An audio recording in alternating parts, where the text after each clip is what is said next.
मैंने कई लोगों को ये कहते हुए सुना है कि मनुष्य जो है भूलों का पिटारा है, मनुष्य जो है गलतियों का पुतला है।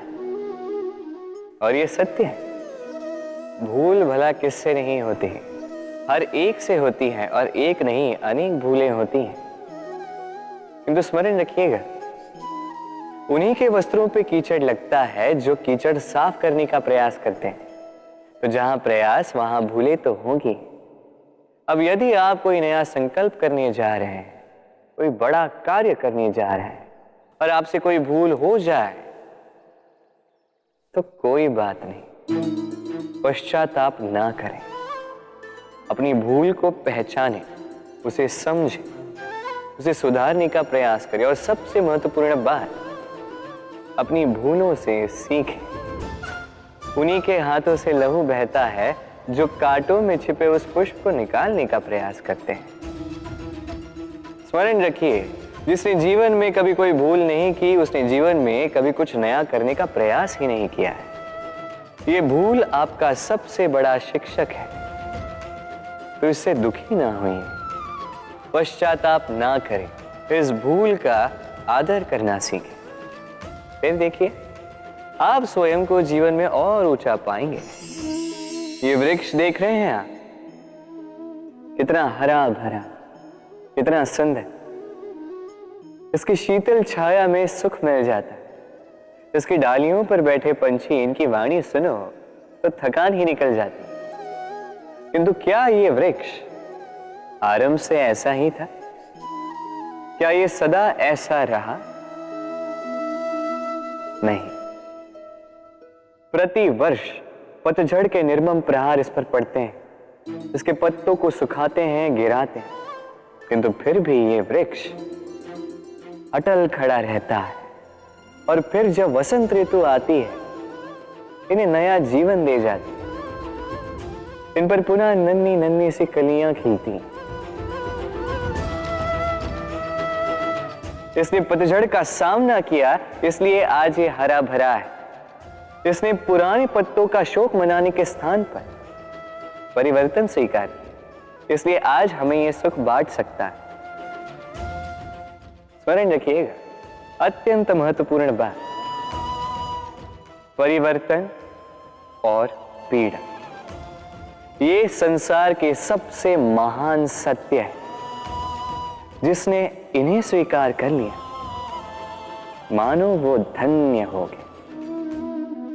हमारे आसपास ऐसे कई लोग होते हैं जिनमें प्रबल वाक चातुर्य होता है, जो अपने मीठे शब्दों से सबको बांध लेते हैं और इसीलिए वो आकर्षण का केंद्र भी बन जाते हैं। अब हमारे आसपास ऐसे भी कुछ लोग होते हैं जिनके शब्द हमें चुभते हैं, जिनकी दृष्टि से हम सदैव बचकर निकलना चाहते हैं, है ना? ये शब्द अत्यंत शक्तिशाली होते हैं।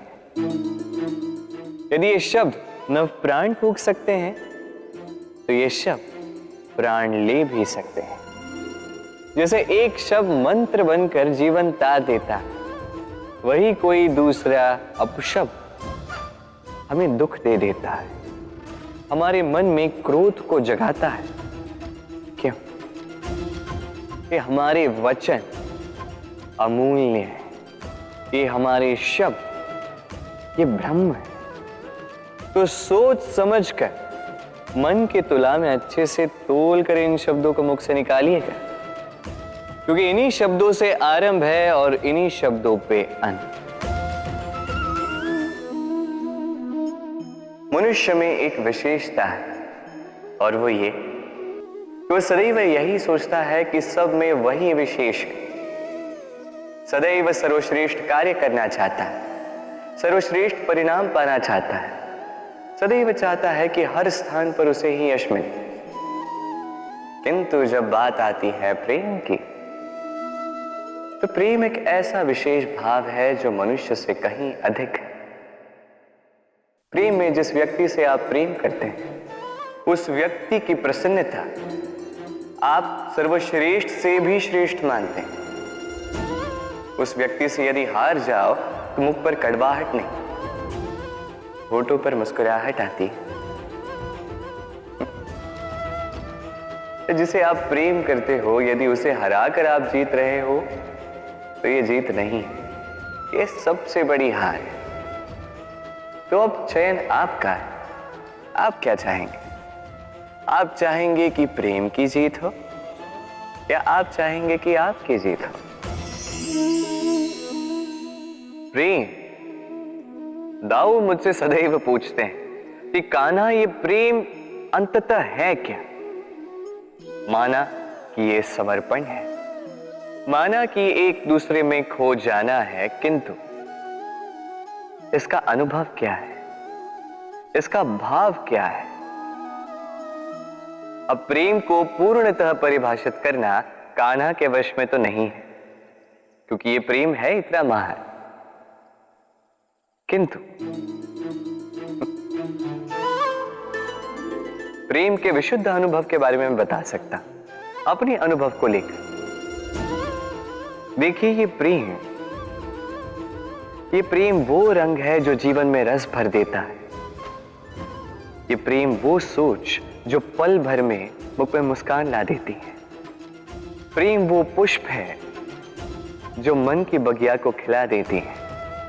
प्रेम वो सोच जो एक ही क्षण में संसार में आपको सबसे अधिक संपन्न अनुभव करवाती है। ये प्रेम वो जो तपते मरुस्थल में आपको जीवित रखे। ये प्रेम वो जो आपकी आत्मा को तृप्त कर दे। ये प्रेम वो जो आपके मुख पर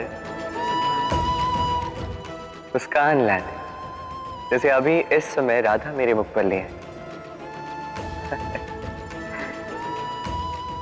अद्भुत है ये प्रेम।